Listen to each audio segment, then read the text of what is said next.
39 மாவட்டமாக ஒரு மாவட்டம் வர வேண்டும் என்றால் முழு தகுதியும் இருக்கக்கூடிய அந்த பழனி வர வேண்டும் என்கின்ற ஒற்றை நம்பிக்கையில் நின்று கொண்டிருக்கின்றோம். நம்முடைய போராட்டம் என்பது ஆளும் கட்சியை திராவிட முன்னேற்ற கழகத்தை எதிர்த்து இருந்தாலும் கூட நம்முடைய போராட்டம் எல்லா அரசியல் கட்சிக்கும் கூட ஒரு கவன ஈர்ப்பு போராட்டமாக நடத்தி கொண்டிருக்கின்றோம்.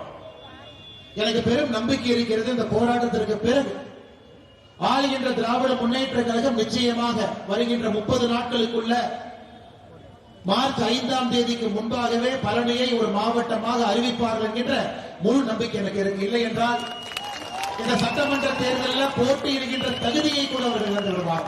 போட்டியிடுகின்ற தகுதியை கூட எப்பவுமே கேட்பாங்க, எதுக்கு மாவட்டமா கொடுக்கணும்.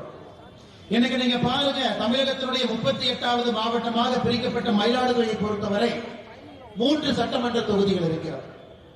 மயிலாடுதுறை சட்டமன்ற தொகுதி, பூம்புகார், சீர்காழி 3 சட்டமன்ற தொகுதி இருக்கக்கூடிய மயிலாடுதுறை மாவட்டம். அதற்கு முன்பு பிரிக்கப்பட்ட மாவட்டத்தை பாருங்க, அரியலூர். அரியலூரை பொறுத்தவரை 2 சட்டமன்ற தொகுதிகள் இருக்கக்கூடிய மாவட்டம் அரியலூர், ஜெயங்கொண்டம். பெரம்பலூர் மாவட்டத்தை பாருங்க, 2 சட்டமன்ற தொகுதி இருக்கக்கூடிய மாவட்டம் பெரம்பலூர், குன்னம் 2 சட்டமன்ற தொகுதி. ஆனா இந்த திண்டுக்கல் மாவட்டத்தை எடுத்துக்கிட்டீங்கன்னா 7 சட்டமன்ற தொகுதி. தமிழகத்துல அதிகப்படியான சட்டமன்ற தொகுதிகள் இருக்கக்கூடிய சில மாவட்டத்தில் திண்டுக்கல்லும் ஒன்று. நம்முடைய பழனி